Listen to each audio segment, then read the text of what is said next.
Hi, welcome to lessonswithtroy.com. I'm Troy Brenningmeyer. Well, this is Lap Steel Basics Volume number 3, and in this one we're learning a slow blues in the key of D. And once again we're in open D tuning, D, A, D, F sharp, A, D from your 6th through your 1st string. So if you got your tablature, go ahead and print it out and set it on a stand in front of you. And I'll switch camera angles here so you can see just what I'm doing. Okay, this first phrase is going to cover measures 1 and 2 of your tab, and it's going to sound like this. I'll play it a few times to get in your head, and then I'll go through the technique and show you exactly what I'm doing. Here we go.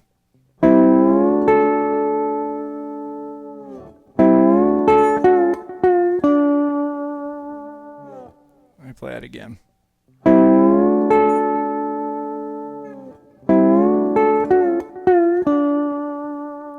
Okay, so this first phrase is basically a pretty basic blues lick, and all you're doing is really sliding your bar up from fret 10 to fret 12.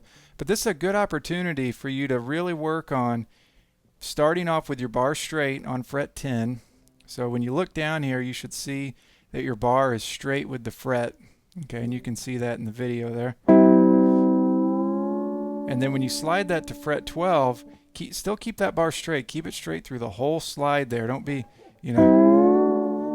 sliding it and moving your bar. Really work on you starting with it straight, sliding to up 2 frets, and still keeping it straight. And what you're doing here with this first part is you're sliding from fret 10 to fret 12, like I said, but you're on your 5th, 4th, and 3rd string.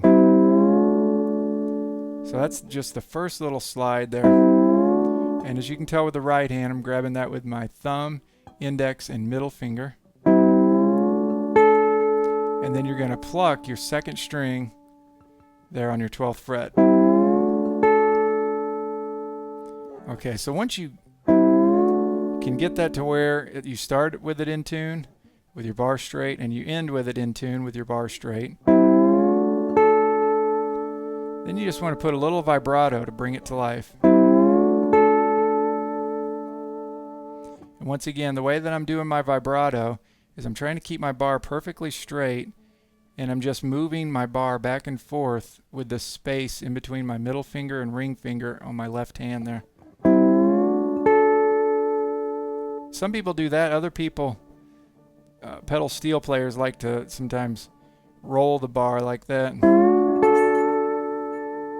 to where the bar is actually kind of, you're rolling it with your index finger, but you're kind of just twisting it back and forth.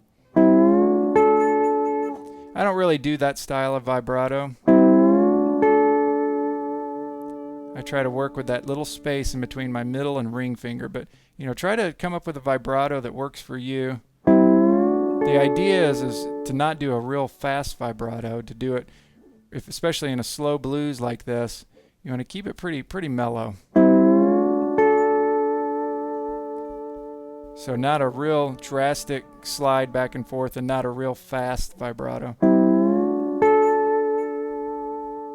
Okay, now another real important thing is when you slide here, to be able to tell that you're in tune, if you pull your bar back to where you've got an open 1st string here,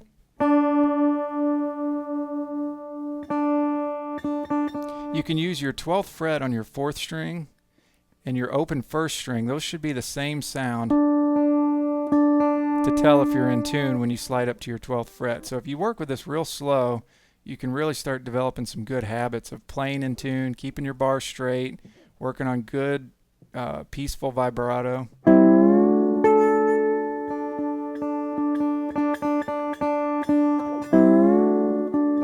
So you might just want to practice doing that slide up from 10 to 12, and then testing that 4th string to your open 1st string,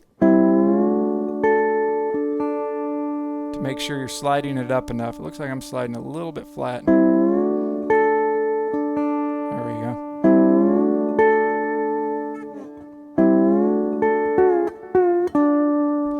Okay, so then in measure 2, what you've got is you once again you do that slide from 10 to 12 on your 5th, 4th, and 3rd string, and then you just do that. You hit your 2nd string 12th fret with your middle finger, and then you're going to do this quick kind of ghosted slide from 12 to 11.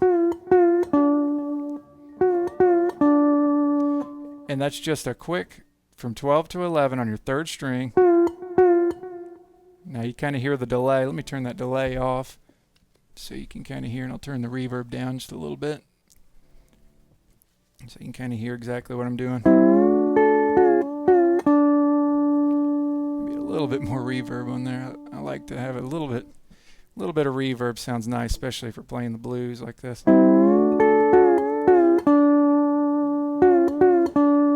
So you're doing a quick slide there, and you could keep your bar straight if you wanted everything to ring out.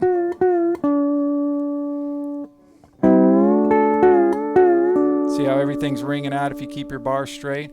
But if you use just the tip of your bar and do that 12 to 11, then you're just getting, you kind of mute out all the other strings. So once again, like we've learned in the other basic series, keep good right hand technique. So if you ever need to, you can twist your wrist back and do some palm blocking there, back by the bridge. Now this could be an opportunity to use some pick blocking too, where when you hit your thumb on that fourth string, see I'm using my index to do the slide from 12 to 11. And then when you hit that fourth string, 12th fret, you can lay your index and middle down to mute out your second and third string. If you want, or if you think it sounds good, everything ringing out, you can do it that way too. And then once you hit that last note there in measure 2, maybe check that when you're just playing it slow in practice, and check it to make sure you're in tune with that open first string.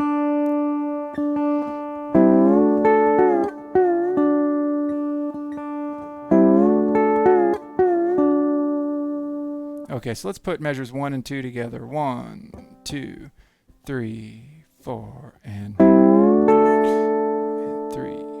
4, and. Okay, so as you can tell, that slide from 12 to 11, I kind of cut it off short, and you can see in the tab where I have a rest there.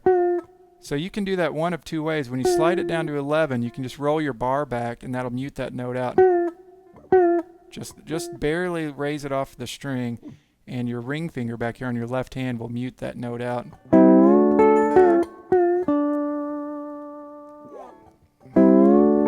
So once again, keep that bar real straight, slide it straight, make sure you're in tune, and then work on that kind of ghosted slide there, 12 to 11 twice, and you can either let everything ring out or use the tip of your bar and really get a really defined kind of single note sound. Keeping your fingers real close to the strings to use some pick blocking there. Okay, let's go ahead and move on.